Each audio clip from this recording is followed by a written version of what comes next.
Hi all, അപ്പോൾ നമുക്കിന്ന് ബിരിയാണി ഉണ്ടാക്കുന്ന കാണാം.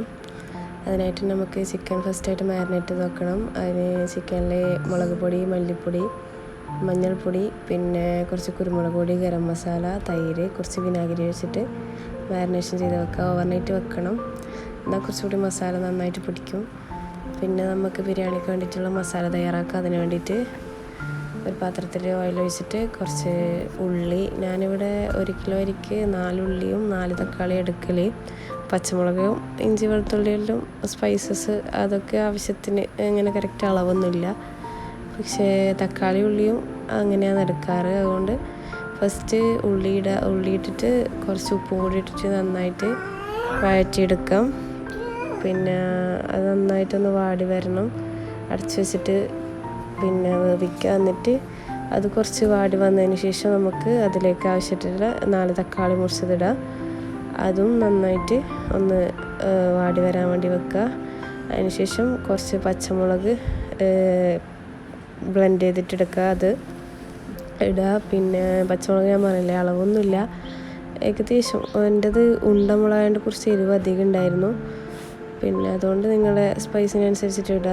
പിന്നെ കുറച്ച് ഇഞ്ചി വെളുത്തുള്ളി പേസ്റ്റും കൂടി ഇട്ടിട്ട് ഇതേപോലെ തന്നെ കുറച്ച് മല്ലിച്ചപ്പും പിന്നെ കറിവേപ്പില ഇടുന്നത്. പുതിനയില ഇടുന്നവർക്ക് പുതിനയില ഇടുക. ഞാൻ പുതിനയില യൂസ് ചെയ്തിട്ടില്ല. പിന്നെ കുറച്ച് തൈരും കൂടി ഒഴിച്ചിട്ട് നമ്മൾ മസാല നന്നായിട്ട് സെറ്റാകാൻ വേണ്ടിയിട്ട് വെക്കുക. നന്നായിട്ടൊന്ന് വാടിയിട്ട് കിട്ടണം. പിന്നെ ഉള്ളിയൊന്നും അങ്ങനെ അധികം കടിക്കുന്നതൊന്നും ഇവിടെ ഇഷ്ടമല്ലായിരിക്കും. അതുകൊണ്ട് നന്നായിട്ട് വഴണ്ട് കിട്ടാൻ വേണ്ടിയിട്ടാണ് വെക്കുന്നുണ്ട്. പിന്നെ അതിലേക്ക് കുറച്ച് മസാലപ്പൊടികൾ ആഡ് ചെയ്യണമല്ലോ. ഇനിയിപ്പോൾ കുറച്ച് കുരുമുളക് പൊടി, കുറച്ച് ഗരം മസാല, പിന്നെ ചിക്കൻ മസാല ഇടുന്നെങ്കിൽ ചിക്കൻ മസാല, പിന്നെ ഇത്രയും പൊടികളെ ഞാൻ ഇടുന്നുള്ളൂ. വേറെ പൊടികളൊന്നും ഞാൻ അധികം ചേർക്കില്ല. കുറച്ച് മഞ്ഞൾപ്പൊടിയും കൂടി ചേർത്തിട്ടുണ്ട്. അതുകൂടി ചേർത്തിട്ട് വീണ്ടും നന്നായി ഇളക്കിയിട്ട് നമുക്ക് ഇനിയൊന്ന് ജസ്റ്റ് ഒന്ന് നല്ലോണം ഒന്ന് പിടിക്കാൻ വേണ്ടിയിട്ട് എല്ലാം കൂടി ഒന്ന് മിക്സായിട്ട് കിട്ടണ്ടേ, അതിന് വേണ്ടിയിട്ട് ഒന്നുകൂടി അടച്ച് വെച്ചിട്ട് നന്നായിട്ട് വേവിച്ചെടുക്കുക. പിന്നെ ഇടയ്ക്കൊന്ന് ഇളക്കി കൊടുക്കണം, അടിക്കുടിച്ച് പോകാതിരിക്കാൻ വേണ്ടിയിട്ട്. ഇനി നമുക്ക് അതിൻ്റെ വേണ്ട ചിക്കൻ ഒന്ന് ഫ്രൈ ചെയ്തെടുക്കുക. അതിന് വേണ്ടിയിട്ട് ഒരു കടായി വെച്ചിട്ട് അതിൽ ഓയിൽ ഒഴിക്കുക. എന്നിട്ട് നമ്മൾ രാത്രി തന്നെ മാരിനേറ്റ് ചെയ്ത് വെച്ച് ചിക്കൻ എടുക്കുക. അത് നന്നായിട്ടൊന്ന് മിക്സ് ചെയ്തിട്ടിടുക. ഇതിപ്പോൾ ഞാൻ കാശ്മീരി ചില്ലി അല്ല ഉപയോഗിച്ചത്, അതുകൊണ്ട് കളറൊന്നുമില്ല. പിന്നെ കളറും യൂസ് ചെയ്തിട്ടില്ല, അതുകൊണ്ട് ചിക്കന് കളറ് കുറവാണ്. കാശ്മീരി ചില്ലി ഉണ്ടെങ്കിൽ കുറച്ചുകൂടി കാണാൻ നല്ല കളറുണ്ടാവും. അപ്പോൾ നമ്മൾ ചിക്കൻ ഫ്രൈ ചെയ്തെടുത്തിട്ടുണ്ട്. അതും കൂടി ഈ ഉള്ളി മസാലയിലിട്ടിട്ട് നന്നായിട്ട് മിക്സ് ചെയ്യുക. ചിക്കന് പൊടിഞ്ഞു പോകാൻ ശ്രദ്ധിക്കണം. പിന്നെ അതും ചിക്കൻ ഫ്രൈ ചെയ്ത ഓയിൽ കുറച്ചുണ്ടെങ്കിൽ അതും കൂടി ഒഴിച്ച് കഴിഞ്ഞാൽ ചിക്കൻ്റെ ഒരു നല്ല ഫ്ലേവർ കിട്ടും. ഇനി നമുക്ക് ദമ്മിടാം. ഞാൻ ലെയറായിട്ട് ഇടുന്നില്ല, ഇപ്പോൾ ഒറ്റ സെറ്റായിട്ട് ഇടുന്നേ ഉള്ളൂ. കാരണം അത്രയും മസാല ഉണ്ടായിട്ടുള്ളൂ. അതുകൊണ്ട് പിന്നെ ഒറ്റ സെറ്റായിട്ട് ടൈമും സമയവും അത്രയായി.